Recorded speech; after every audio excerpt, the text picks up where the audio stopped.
합시다. 네, 알고 있으면 유용한 법률 정보가 가득합니다. 법들 합시다 더 로이어. 오늘도 일상 속에서 겪을 수 있는 다양한 법적 분쟁들 살펴보고요. 속이 시원해지는 해결책도 함께 알아보도록 하겠습니다. 자, 오늘 첫 번째 사건 바로 만나보겠습니다. 어떤 내용인지 화면으로 함께 하시죠.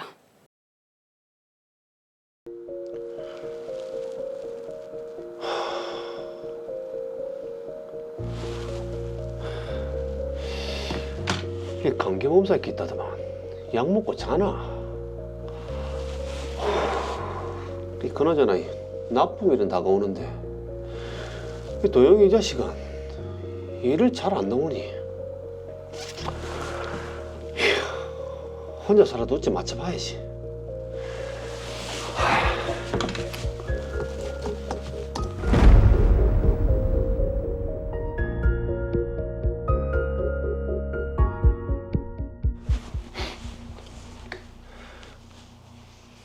도영아, 많이 아프나?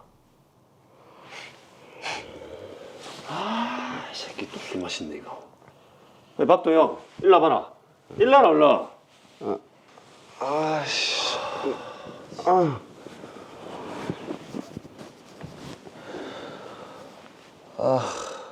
형님 왔나? 니 또 술 마셨나?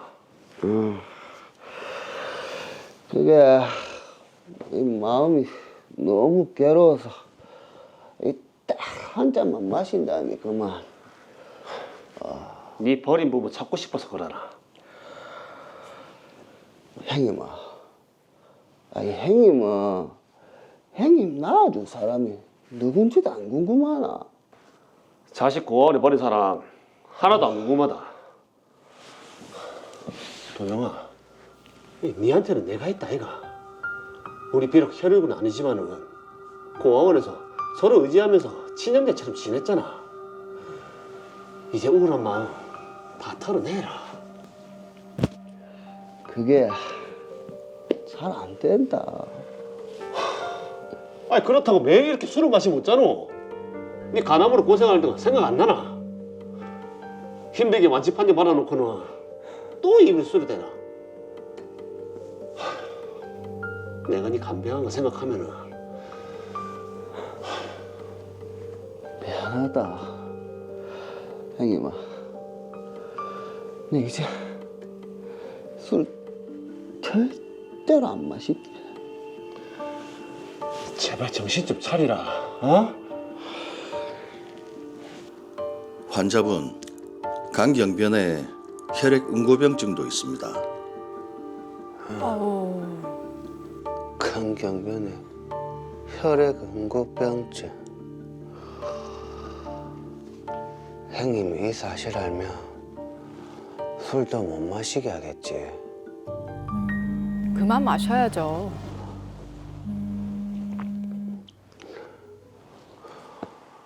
형님아. 오늘 병원 정기검진 가는 날이지? 병원에 가. 치료 다 받았다. 아무 이상 없단다. 형님아. 내 오늘 병원에서 진료받는다고 진을 다 뺐더니 해서 못 가겠다. 집에서 좀 쉬면 안 되나? 그래. 집에 가서 보자.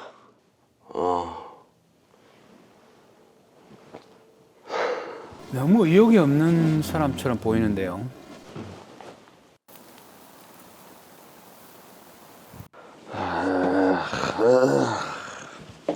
야 박도영, 니 또 술 마시나? 니 상철이 먹고 이거?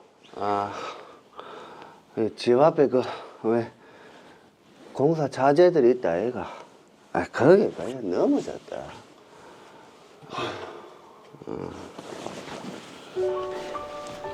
여기 앉아.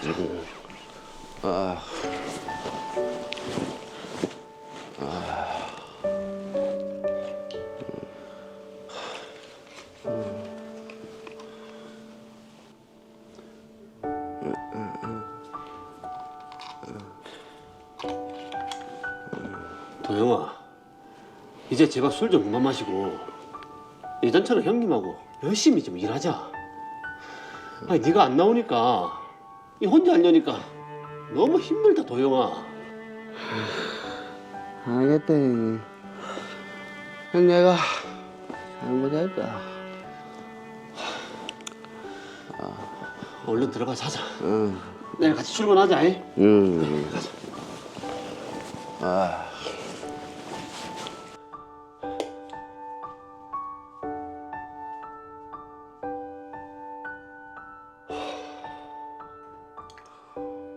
하지만 도영이는 이후에도 계속 저 몰래 술을 마셨고 머리가 아프다며 회사에 나오지 않는 날이 많았습니다.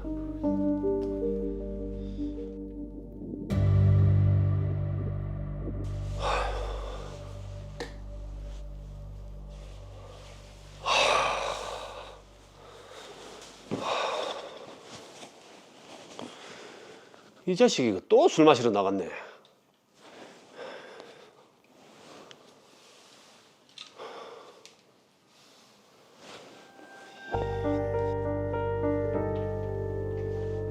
아유, 정말 술이 왼수입니다. 여보세요. 야, 니 어디고? 니 또 술 마시지? 아니다.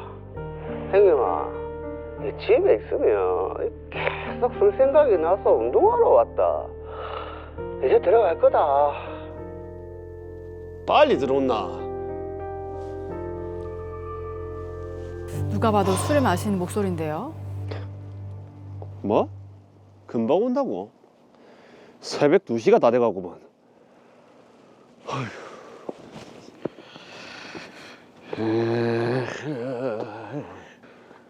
야, 이 자식아. 네 마음대로 할 거면 혼자 나가 살아라. 내가 왜 나가야 되는데? 아, 여기 내 집이기도 하거든. 아, 그리고 형님 나한테 해준 게 뭔데? 뭐라고? 이 자식이 진짜. 아이씨. 아이씨. 야, 나가라. 나가라 그래. 어휴. 진짜. 아이씨.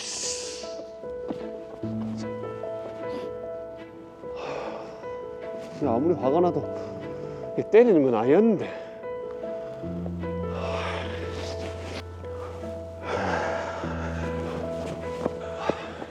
야, 형님이 미안하다. 너무 화가 나서 그만. 미안하다. 늦었으니까 얼른 들어가 자자. 가자.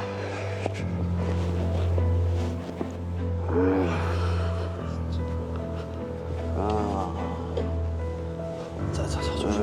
응. 조심해.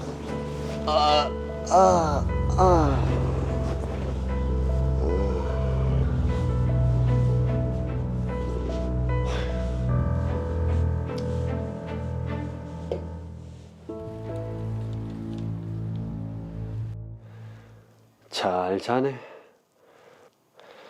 오늘도 혼자 출근해야겠구만.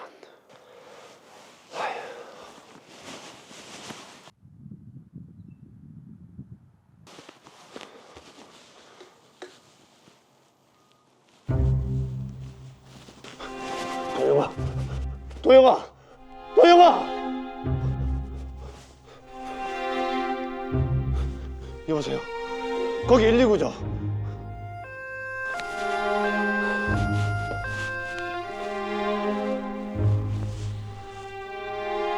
도영아, 이 자식아, 그렇게 가는 게 어딨노?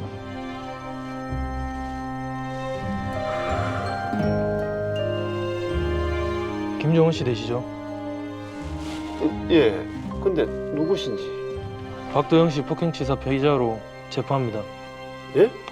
아, 그게 무슨 말입니까? 예?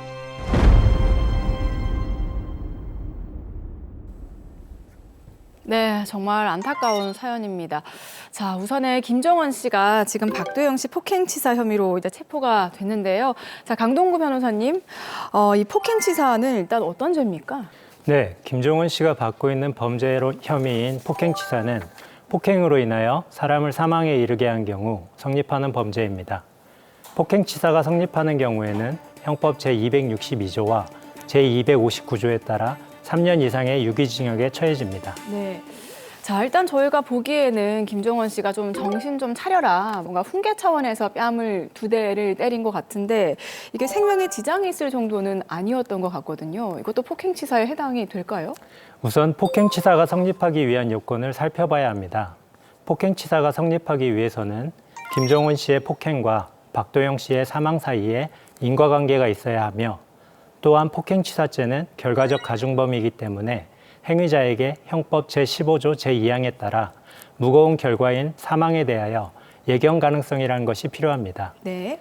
이때 반드시 인과관계와 예견 가능성 모두가 필요하며 둘 중 어느 하나만 있어도 폭행치사가 인정되는 것은 아닙니다. 근데 일단 인과관계하고 예견 가능성 둘 다 있어야 된다고 하셨는데 이게 지금 인과관계, 예견 가능성 전부 다 한자입니다. 조금만 풀어서 좀 설명을 해주시죠. 인과관계라는 것은 어떠한 행위로 인하여 어떠한 결과가 발생한 경우 행위자에게 형사 책임을 지우기 위해 필요한 것으로서 행위와 결과 사이에 일정한 연관관계를 말합니다. 예.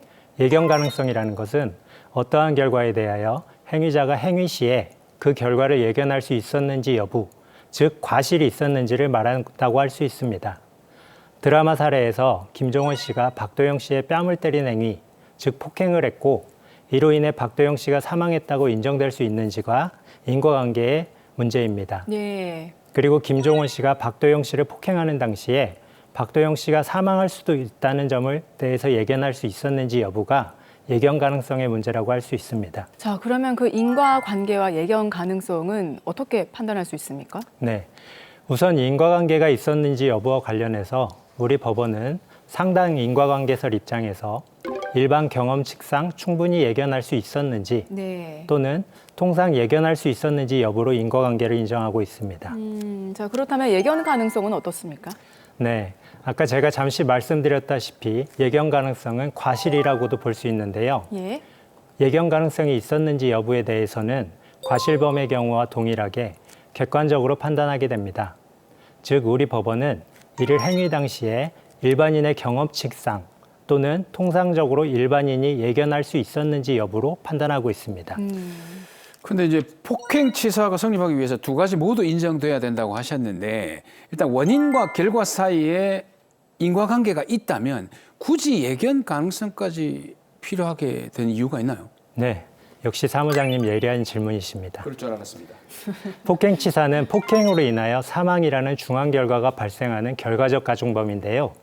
이런 경우 형법 제15조 제2항은 결과 때문에 형이 무거워지는 죄의 경우에 그 결과 발생을 예견할 수 없을 때에는 무거운 죄로 처벌하지 않는다고 규정하고 있습니다. 예. 그렇기 때문에 예견 가능성이 요구되는 건데요. 우리 판례 역시 폭행치사죄는 결과적 가중범으로서 폭행과 사망의 결과 사이에 인과관계가 있는 것 외에 사망의 결과에 대한 예견 가능성, 즉 과실이 있어야 한다고 판시하고 있습니다.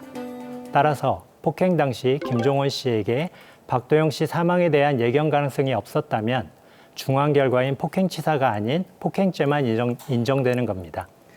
자, 그러면 그렇게 말씀해 주셨는데 이 드라마 사례의 경우는 보시기에 어떻습니까?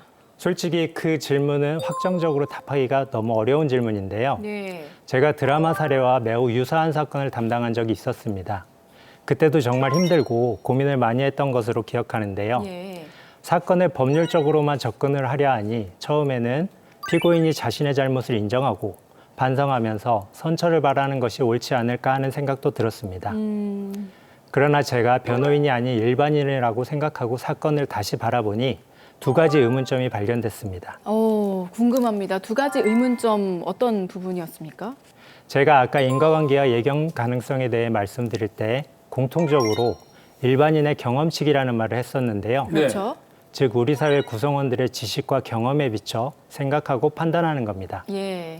바로 여기서 의문점이 들었습니다. 제가 사건에 대해 좀 더 알아보니 박도영 씨의 사망 원인은 외상성 경막하 출혈이었는데요. 과연 김종원 씨가 박도영 씨의 뺨을 때리는 폭행의 강도로 인하여 외상성 경막하 출혈이 발생할 수 있는 것인지 아니라면 다른 원인으로 박도영 씨에게 외상성 경막하 출혈이 발생했던 것은 아닌지에 대한 인과관계와 관련한 의문점이 우선 들었습니다. 그러네요. 자, 그럼 인과관계에 대한 의문점이 먼저 들었으니까 2번째 의문점은 예견 가능성? 네, 맞습니다. 폭행 당시 박도영 씨의 나이, 외관상 보이는 건강 상태, 사건 이후 김종원 씨가 보인 행동들에 비춰 김종원 씨가 박도영 씨를 폭행할 당시에 자신의 폭행으로 박도영 씨가 사망할 수도 있다는 점을 예견할 수 있었는지에 대한 의문이 들었습니다. 예. 그래서 만일 제가 김종원 씨의 변호인이라면 이런 의문점들을 일반인의 경험칙에 의해 함께 판단해보고자 법원에 국민참여재판을 신청해 볼 것입니다. 실제 제가 담당했던 유사 사건에서도 국민참여재판을 신청하고 진행을 했었습니다. 이게 국민 참여 재판이면은 일반인도 재판에 참여할 수 있는 거죠? 네, 그렇습니다. 국민참여재판은 일정한 요건에 해당하는 국민들이 배심원으로 참여하는 형사재판을 말하는데요. 예. 법원에서 국민참여재판 실시 여부를 결정하고 이후 재판 기일에 배심원 후보자들 중에 재판에 참여할 배심원 선정 절차를 거칩니다. 예. 배심원이 결정되면 배심원들과 재판부 앞에서 검사와 변호인은 모두 진술, 증거조사, 최후 변론 등의 재판 절차를 진행하고 절차가 마무리되면 배심원들이 모여 판결을 한 후에 그 결과를 재판부에 전달하고 재판부는 이를 참고해 피고인에 대한 판결을 선고하게 됩니다. 자, 일단 만약 드라마 사례도 이게 국민 참여 재판을 진행을 하면 변호사님께서는 어떤 사안들을 좀 중점적으로 변호하실 건가요? 네, 우선 제가 알고 있는 일반 상식으로는 외상성 경막하 출혈 발생부터 사망 시까지 걸리는 시간이 빠르면 3일, 보통은 일주일 정도인 것으로 알고 있습니다. 그래서 이런 제 상식이 맞는지 확인하기 위해서 여러 의사들을 만나 자문을 구해보고 또 만일 제 상식이 맞다면 이 사건처럼 폭행 후 9시간 만에 사망한 이유가 따로 있는 것은 아닌지 찾아내기 위해 담당 사건의 증거 기록을 들고 부산의 법의학자님을 찾아가서 도움을 요청할 생각입니다. 예. 제가 담당했던 사건도 그 과정에서 그 폭행의 강도가 외상성 경막하 출혈을 발생시키기에 부족하고 알코올 중독자의 경우에는 뇌가 이미 위축되어 있어 폭행보다는 낙상 등의 순간적인 뇌 흔들림으로 인하여 외상성 경막하 출혈이 발생하는 경우가 많다는 것을 알게 되었습니다. 그뿐만 아니라 외상성 경막하 출혈이 발생하면 그 증상이 심한 두통, 구토, 네. 졸음 등인 것도 알게 되었습니다. 그 얘기를 하니까 저도 사건에 대해서 좀 알아봤는데요. 예. 사건이 발생하기 3일 전에 박도영 씨가 술에 취해서 넘어졌고 그래서 2일 전부터 김종원 씨에게 계속 어지럽다, 머리가 깨질 듯이 아프다, 구토가 나온다 이렇게 호소를 했다고 하거든요. 네, 맞습니다. 바로 사건 3일 전 박도영 씨가 술에 취해 귀가하며 넘어졌던 사실, 그리고 다음 날부터 계속해서 심한 두통과 구토에 시달리며 자꾸 졸음이 온다고 했던 사실에서 어쩌면 김종원 씨가 박도영 씨를 폭행하기 며칠 전 이미 넘어짐으로 인해서 박도영 씨의 사망 원인인 외상성 경막하 출혈이 발생했었을 가능성이 있는 것입니다. 예. 자, 그리고 드라마를 봤을 때도 지금 김종원 씨는 박도영 씨가 사망할 수도 있다고 전혀 생각을 못했던 것 같거든요. 이 네. 부분은 어떻습니까? 네, 김종원 씨가 박도영 씨를 폭행할 당시 박도영 씨가 사망할 수도 있었다는 점을 예견했다면 사건 다음 날 평소와 다름없는 행동을 할 수 있었는지, 동생이 사망할 것을 알고 있던 사람이 동생을 살리기 위해 심폐소생술을 실시했다고 볼 수 있는지, 네. 폭행의 강도가 일반인이 보기에도 사람을 사망에 이르게 할 정도의 세기였다고 볼 수 있는지, 동생이 평소에 외관상 건강해 보였는지 등을 설명하며 배심원들을 설득해 볼 수 있습니다. 지금 굉장히 그 신뢰성 있게 설득을 하신 것 같은데 실제 참여했던 국민참여재판 결과가 어땠습니까? 네, 폭행과 사망 사이의 인과관계 여부에 대해서는 법의학자에 대한 증인 신문을 통해 사망자의 사망 원인인 외상성 경막하 출혈은 피고인의 폭행으로 인해 발생했을 가능성보다 며칠 전 낙상으로 인해 발생했을 가능성이 더 크다는 점을 입증했습니다. 예. 그리고 평소 외관상 건강해 보이는 사망자의 건강 상태나 폭행의 강도 등에 비춰 자신의 폭행으로 인해 사람이 사망할 수도 있었다는 점에 대한 예견 가능성이 없었다는 점을 입증했는데요. 그 결과 공소사실인 폭행치사에 대해 배심원들은 만장일치로 무죄 판결을 했습니다. 예. 그리고 재판부도 이를 받아들여 폭행치사에 대해 피고인에게 무죄 판결을 선고했습니다. 예, 참 김종원 씨가 여러모로 마음고생이 심하셨을 것 같은데 변호사님 말씀 들어보니까 무죄 판결을 받을 수도 있을 것 같아서 또 한편으로는 마음이 놓입니다. 자, 마지막으로 김종원 씨께도 한마디 더 해주시죠. 네, 김종원 씨, 사랑하는 동생을 잃고 상심이 크실 것 같습니다. 다만 아무리 화가 나고 어떤 일이 있었어도 김종훈 씨가 박도영 씨를 폭행한 점에 대해서는 처벌을 받아야 할 것입니다. 그렇지만 과연 김종훈 씨의 폭행으로 박도영 씨가 사망한 것이라고 인정할 수 있는지에 대해서는 법률 전문가의 조력을 받아 재판에 임하시는 것이 좋을 것 같습니다.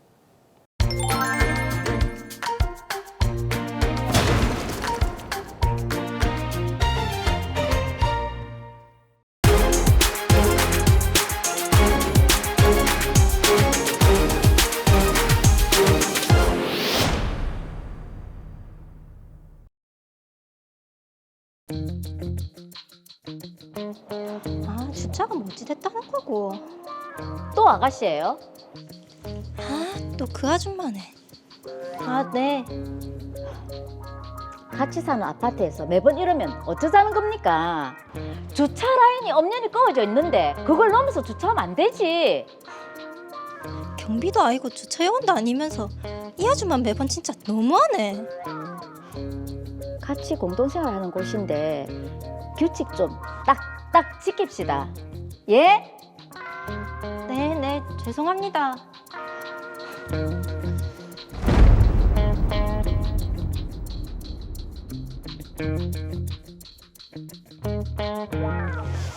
이야, 경찰 제보 언제 봐도 멋있단 말이야.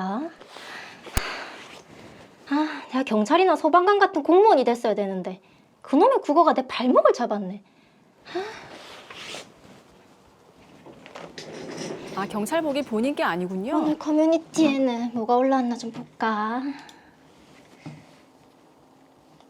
오, 주차 꿀팁. 아, 맨날 그 아줌마한테 잔소리 듣기 싫은데 안 들을 만한 방법이 있나 좀 찾아봐야겠다.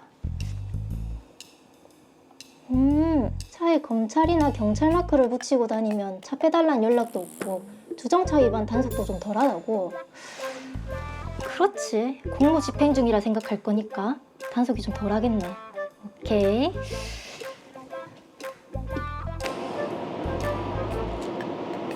됐다. 멋진데? 못다 이런 공무원의 꿈을 이렇게라도 이루는 건가? 볼수록 매력 있네.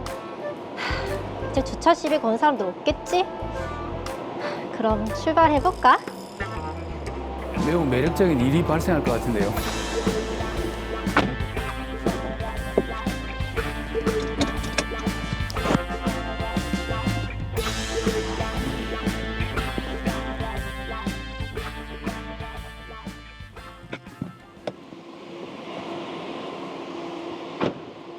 아, 오늘 조금 늦었더니 주차할 자리가 없네.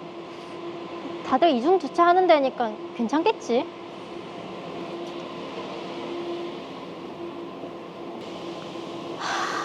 진짜. 빈 공간도 많은데 꼭 이중 주차하는 사람들이 있어요. 아유, 아침부터 힘 좀 써야겠네.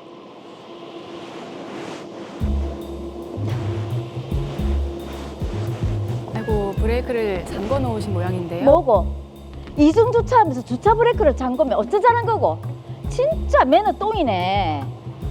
대체 누군지 내가 얼굴을 꼭 확인하고 만다. 검찰? 검찰이면 검찰이지. 어쩌라고?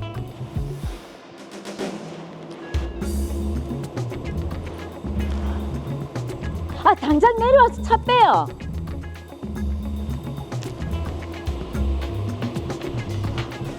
아니, 주차를 왜 이딴 식으로 해요? 이중 주차하면서 브레이크를 잠그면 어떡합니까? 사람 바빠 죽겠는데. 아침부터 이런 일로 진을 빼야겠어요? 아니, 사람이 실수할 수도 있지. 좋게 말하면 될 걸 아줌마는 왜 그렇게 화를 내세요? 가만 보니까 맨날 주차 라인 어기고 이중 주차하는 그 차자네. 요즘 젊은 사람들 개념 없다 해도 이 정도일 줄이야 원. 공동생활하는 아파트에서 이런 몰상식한 짓 하면 안 됩니다. 뭐 몰상식한 짓이요? 아니, 주차는 제가 잘못한 게 맞지만 아줌마도 막말이 너무 심하신 거 아니에요? 뭐 막말? 기가 막혀 정말. 근데 뭐 검찰에서 일해요? 아니, 사촌 오빠한테 받은 거예요. 차부터 바로 빼드릴게요.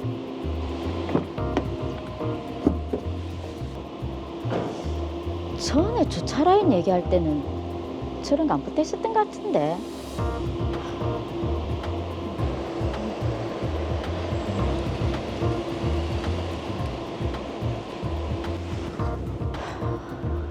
아무래도 수상하단 말이야.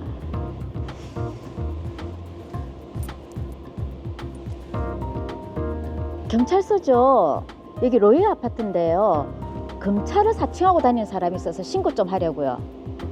네. 그 차 번호가 얼마나 양반이 검찰 사칭은 왜 하고 다닙니까? 아니에요. 저 검찰 사칭한 적 없습니다. 제가 검사라고 말한 적도 단 한 번도 없어요. 검찰 표지판은 어떻게 붙였습니까? 서울중앙지검에 사촌 오빠가 검사로 있는데 그 오빠한테 받아서 붙이고 다녔을 뿐이에요. 너무 좋아 보여서. 정말로 사칭한 거 아니에요, 형사님. 그래요. 사촌 오빠 이름이 어떻게 됩니까? 그러니까 공수표요. 공인주 씨, 당신이 말한 사촌 오빠 공수표 씨는 서울중앙지검에 없는데 이게 어떻게 된 겁니까? 예? 너무 무서워서 저도 모르게 거짓말을. 그럼 검찰 표지판은 왜 붙였습니까? 이거 붙이고 다니면 주차 시비도 없고 저처럼 젊은 여자가 혼자 차 타고 내릴 때 무서운 일이 있을 수도 있으니까 그래서 인터넷에 주문해서 붙이고 다닌 거예요. 인터넷에 팔길래 이게 이렇게 문제가 될 줄 몰랐어요. 아니, 검찰 마크를 붙이는 건데 문제 될지 몰랐다. 이 아가씨 큰일 날 사람이네. 어쨌든 일단 검찰로 송치할 거니까 그런 줄 아세요. 검찰로요? 형사님 제발 좀 부탁해요. 검찰에서는 저의 거짓말과 검찰 공무원을 일반인이 오해할 수 있다는 이유 등으로 정식 기소했습니다. 저는 대체 어떻게 해야 될까요?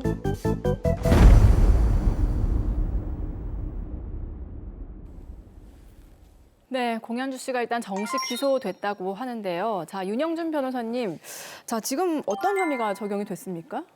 제가 사건을 좀 더 조사해 본 결과 경찰에서는 공현주 씨를 경범죄처벌법 위반, 관명사칭으로 검찰에 송치를 했지만 사건을 송치받은 검사는 공기호 위조죄, 위조 공기호 행사죄로 공현주 씨를 정식 기소했다고 합니다. 예, 자, 다소 좀 말은 어렵습니다. 관명사칭과 공기호 위조죄, 위조 공기호 행사죄, 로이어에서는 저희가 처음 나오는 그런 혐의인 것 같은데 이게 어떤 범죄인지 좀 자세히 설명을 해주시죠. 네, 먼저 관명사칭은 우리 법에서 경범죄의 한 종류로 보고 있는데요. 예. 국내외의 공직, 계급, 훈장, 학위 또는 그 밖의 법령에 따라 정하여진 명칭이나 칭호 등을 거짓으로 꾸며대거나 자격이 없으면서 법령에 따라 정하여진 제복, 훈장, 기장 또는 기념장, 그 밖의 표장 또는 이와 비슷한 것을 사용하는 사람에게 적용되는 범죄입니다. 예.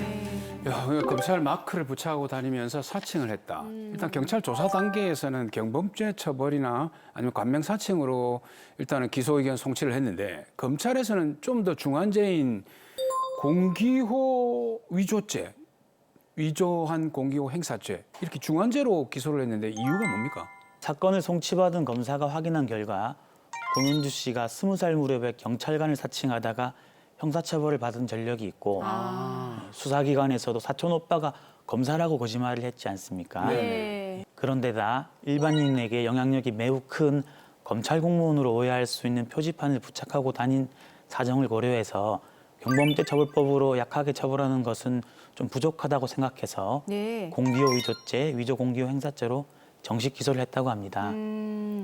자, 그럼 궁금한 게 이거는 처벌 수위가 어느 정도인가요? 경범죄처벌법 관명사칭은 10만 원 이하의 벌금, 구류 또는 과태료형으로 처벌을 하고요. 공기호 위조죄는 형법 제238조에서 규정을 하고 있는데 5년 이하의 징역과 7년 이하의 자격정지를 병가하고요. 벌금형이 아예 없습니다. 와, 공기호 위조죄는 처벌이 강력하네요. 예. 자, 검찰 마크, 그러니까 검찰 업무 표장을 차에 부착하고 다닌 행위는 이 검찰을 사칭한 것으로 볼 수 있는 것이죠.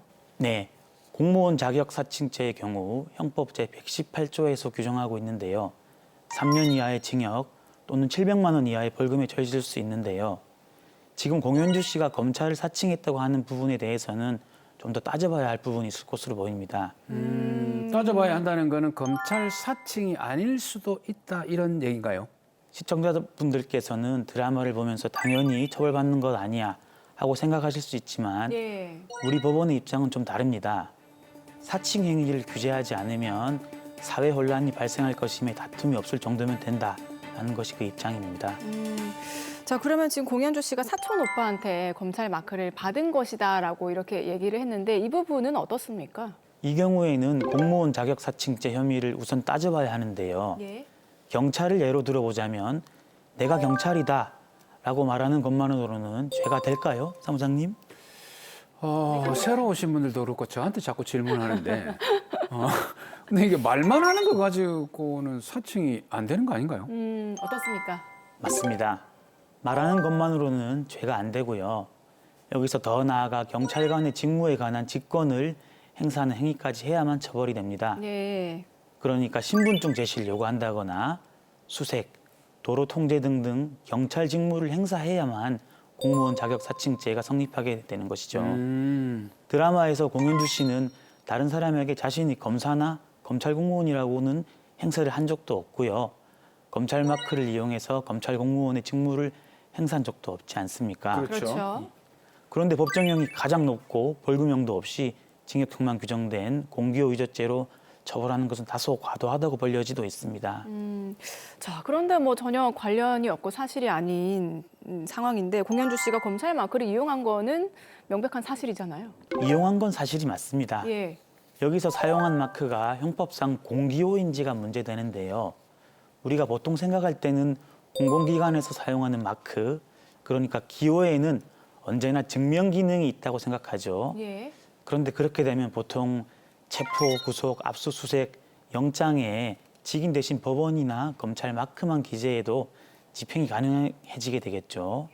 또 국가나 지방자치단체 등 공공기관이 당사자가 되는 계약의 계약서에서도 업무 포장만 있어도 무방해지는 결과를 알 수 있습니다. 네. 그러니까 범위를 지나치게 확장해서는 안 된다는 것입니다.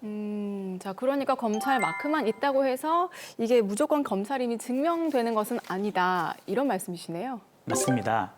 확장해서 해석을 하게 된다면 예를 들어서 서울대, 부산대 등 국립대 학생들이 총장 허가 없이 학교 마크가 박혀 있는 과점포, 과잠이라고 하죠. 과잠을 주문해서 입고 다닌 경우에도 공기호 위조, 위조 공기호 행사죄로 처벌해야 하는 문제가 생길 수도 있는 것이죠. 네, 듣고 보니 그렇게 지나치게 확장돼서는 안 될 것 같다는 생각이 들긴 드네요. 예. 근데 저도 조사를 한번 해보니까 공현주 씨가 과거에 경찰을 사칭했다라고 지금 얘기가 있었습니다. 예. 이런 부분 때문에 좀 더 과중처벌해서 공기호 위조죄로 기소를 한 게 아닐까 이런 생각도 좀 드네요. 맞습니다. 또 게다가 지금 그리고 공현주 씨가 경찰 조사를 받을 때 사촌이 검사다라는 취지로도 거짓말을 한 부분도 있기 때문에 이런 부분들을 좀 고려한 게 아닐까 싶거든요. 그런 것으로 보입니다. 하지만 두 분이 말씀하신 부분들이 피의자의 폭넓은 방어권 안에 포함된다고 보아도 별도로 처벌은 안 된다고 봐야 합니다. 네. 자기 사건에 대해서는 증거인멸도 처벌할 수 없다는 게 법의 원칙이기 때문인데요. 다만 유죄 인정 시에는 이런 상황들이 양형에 매우 불리한 영향을 미칠 수는 있습니다. 자, 그러면 공현주 씨가 기소는 됐지만 처벌을 받지 않을 수도 있는 건가요? 무척 힘든 분쟁이 되겠지만 제가 볼 때는 충분히 다투볼 여지가 있다고 보입니다. 예. 유사 사례의 대법원 판결을 보면 형법상 기호는 일정한 사항을 증명하는 부호를 의미하는데 검찰 표장은 그 자체만으로 증명하는 기능을 가지지는 못했으므로 검찰 표장을 사용해서 일반인이 검찰로 오해할 수 있다는 사정만으로는 공기호 위조 및 위조 공기호 행사죄로 처벌할 수 없다는 취지로 판시한 바가 있습니다. 그렇기 때문에 공현주 씨 역시 소송을 통해서 무죄 판결을 이끌어낼 수 있을 것으로 보입니다. 야, 일단 공현주 씨 입장에서는 굉장히 다행스러운 결과인데, 근데 실제로 이런 유사한 사례들이 많이 있습니까? 예전에 청와대 업무 표장, 즉 봉황 모양이 새겨진 시계를 진짜 청와대 시계인 것처럼 판매하다가 처벌받은 사건이 있었는데요. 네. 그때도 공기호 위조죄로 처벌받지는 않았고 다만 상표법 위반으로 처벌받은 적이 있습니다. 청와대 업무 표장이 상표 등록이 되어 있었기 때문입니다. 예. 자, 어쨌든 뭐 특정 직업이나 또 직위를 가진 사람인 것처럼 속여서 타인을 기망하는 행위는 어쨌거나 처벌을 받을 수 있기 때문에 이런 그렇죠. 점들 예, 정말 꼭 주의를 하셔야 될 것 같습니다. 자, 정리해 보겠습니다. 마지막으로 시청자분들께 또 한 말씀 해주시죠. 공현주 씨는 다행히 정도가 심하지 않아서 처벌받지 않았지만 공무원이나 공무소의 업무와 관련된 범죄는 초범이라고 해도 무거운 형에 처해집니다. 절대 공무원 사칭은 하지 않으시길 바랍니다.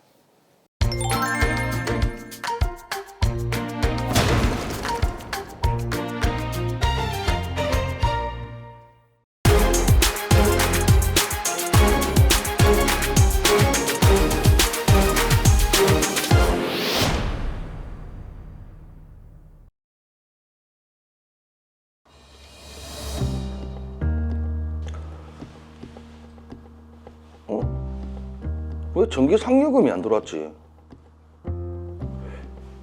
퇴사했다고 안 주는 기가?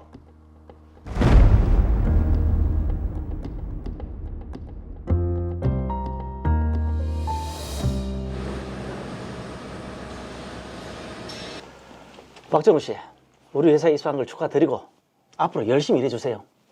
예, 잘 부탁드리겠습니다. 근로조건이야 미리 설명을 들어서 잘 아시겠지만 매월 기본급을 지급을 하고 상여금은 기본급을 기준으로 매월 50%를 지급을 합니다. 뭐 설날하고 추석에는 각각 별도로 기본급의 50%를 지급하고요.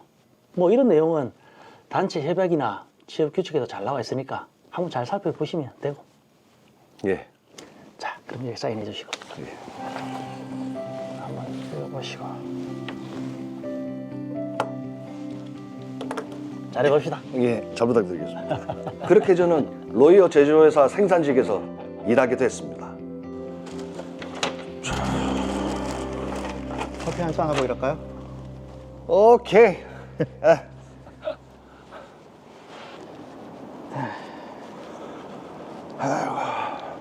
아이고 날씨 좋다. 팀장님이 토요일에 특근해야 될 것 같다 하시던데요.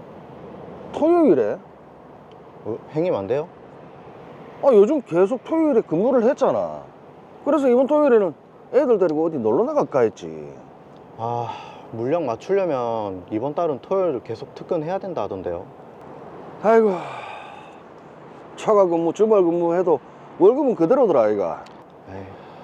이 노동에 비해서 기본금은 너무 적은데 그래도 매달 주는 상여금이 있으니까 그냥 저냥 참고 다니는 건데, 이 초과 근무 수당도 상여금을 제외하고 기본금을 기준으로 50% 준다는 거 이거 이 너무한 거 아이가. 그래도 어쩌겠어요. 먹여 살려야 될 가족들이 있는데 당장 그만둘 수도 없고 토요일에 출근해야죠. 그래야지 뭐.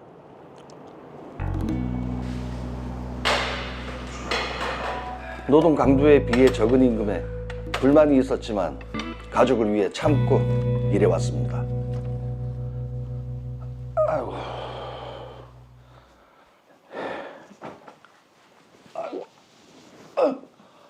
왔어요. 당신 얼굴이 왜 이래 안 좋노? 피곤해서 오늘도 스트레스 많이 받았다. 그리고 이 허리병이 또 도지네. 많이 안 좋나? 오늘 다리가 저려가지고 서 있지도 못하겠더라. 내일 토요일이니까 병원 가서 치료 좀 받아보지. 애들 데리고 놀러 가는 건 다음으로 미루고. 토요일에도 일해야 된다. 이 몸으로. 그럼 일이 바쁜데 어쩌노? 이러다가 당신 허리 다 망가지겠다. 그냥 회사 그만두라. 이렇게 뼈 빠지게 일해도 한 달에 300만 원 조금 넘게 버는데. 나도 때리치우고 싶다. 안 그래도 아버지 전화 왔다. 장인어른이? 요새 아버지 몸도 좀 안 좋고 해서 같이 일 좀 해보자 하시더라. 뭐 아빠 이런 몸 쓰는 것도 아니고 자기 퇴직금 나오니까 한 달 정도는 쉬면서 허리 치료 좀 받다가 아빠 밑에서 일해보는 거 어떻겠노? 생각해볼게. 생각은 무슨. 그냥 내 말대로 해요. 어대고네. 파스 붙여줄게. 어디 좀 보자. 나이도 있었던 저는 그냥 퇴직을 하기로 했습니다. 왜 이번 달 상여금이 안 들어왔노? 이 퇴사했다고 마지막 달 상여금도 안 주는 기가. 와, 이건 아니지.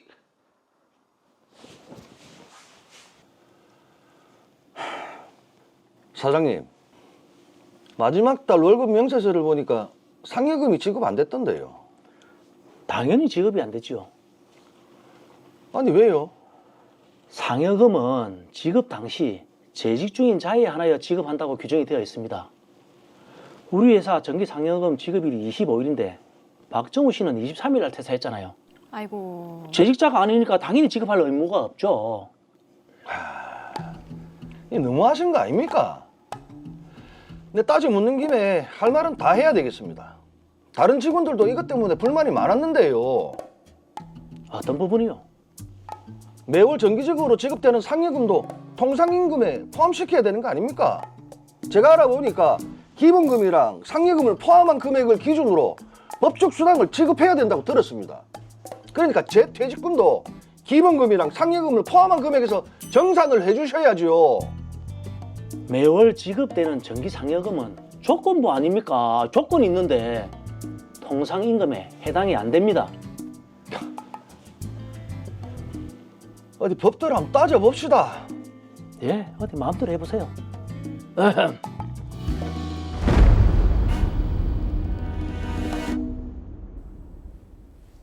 자, 그런데 재직 당시에 박정우 씨도 그렇고 동료들도 이 정기 상여금이 통상임금에 포함되지 않는 것을 두고 또 불만이 많았잖아요. 그렇습니다. 제가 이후의 상황을 좀 더 알아봤는데요. 박정우 씨와 현재 재직 중인 동료들인 근로자들은 매월 정기적으로 지급이 되는 상여금이 당연히 통상임금에 포함이 되어야 되고 예. 기본급과 상여금을 포함한 금액을 기준으로 법정 수당이 정해져야 된다. 그래서 지급해야 된다. 이걸 요구를 하고 있습니다. 자, 그런데 이 회사 측은 이 요구를 받아들일 수 없다며 반박을 하고 있는 또 그런 상황입니다. 자, 이영웅 변호사님 어떻게 보셨습니까? 네, 그렇습니다. 회사는 취업규칙 및 단체협약상 상여금은 지급 당시 재직 중인 자에 한하여 지급한다는 규정이 있음을 내세워서 매월 지급되는 정기 상여금이 통상임금으로서의 요건인 고정성을 갖추지 못해서 통상임금에 해당할 수 없고 따라서 법정수당 지급에 있어서도 배제될 수밖에 없다라고 반박을 하고 있습니다. 네, 자 저희가 우선에 정기 상여금 그리고 통상임금에 대해서 정확히 알아야 이 문제를 해결할 수 있을 것 같은데요. 자 우선에 통상임금이 뭔지부터 좀 자세히 설명을 해주시죠. 네, 통상임금은 근로기준법상 연장근로, 야간근로, 휴일근로에 대한 가산임금이나 해고 예고수당을 산정하는 기준이 되는 임금입니다.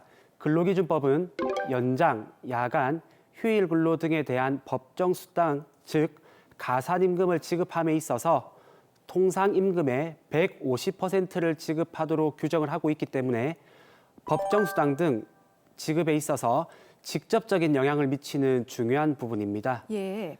종래 대법원은 어떠한 임금이 통상임금에 속하는지 여부는 소정 근로의 대가로 지급되는 금품으로서 정기적, 일률적, 고정적으로 지급되는 것인지를 기준으로 객관적인 성질에 따라서 판단을 해야 된다고 판시해 왔습니다. 네, 말씀하신 것을 정리해 보면은 통상임금은 소정 근로의 대가로 정기적 또 일률적 고정적으로 지급된 것인지를 기준으로 판단한다고 하셨는데 이게 좀 말이 어려워서 좀 자세히 설명 부탁드립니다. 네, 조금 어려운 개념이긴 합니다.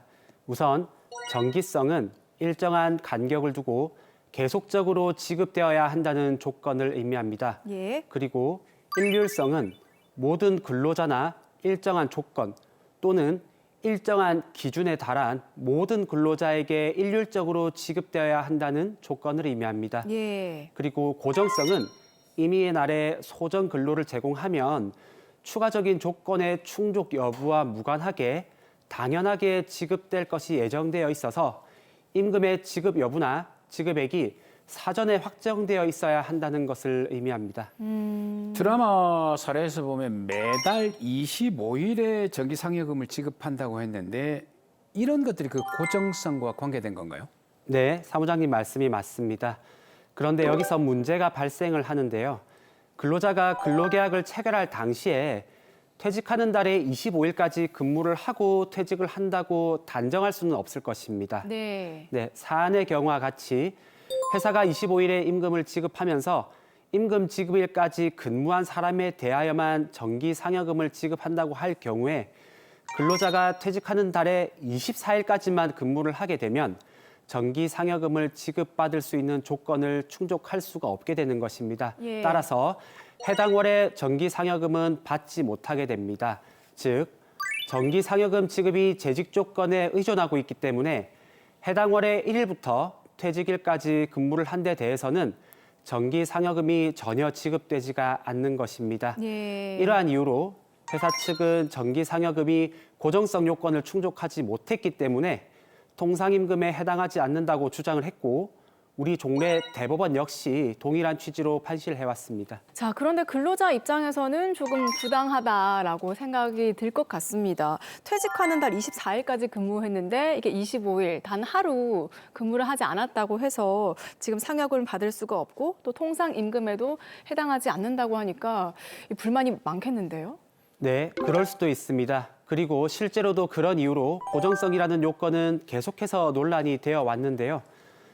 최근 대법원은 통상임금의 개념을 재정립할 필요가 있다고 보고 전원합의체 판결로 기존의 입장을 변경했습니다. 자, 기존 판례에서 바뀐 부분이 어떤 겁니까?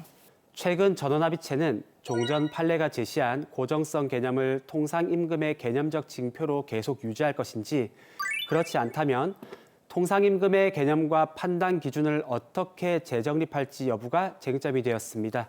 결론적으로 고정성 개념은 통상임금과 관련한 법령상의 근거가 없다고 보았고 통상임금의 강행성에 반하며 통상임금의 개념으로 소정근로의 가치를 온전히 반영하지 못하고 있다고 보았습니다.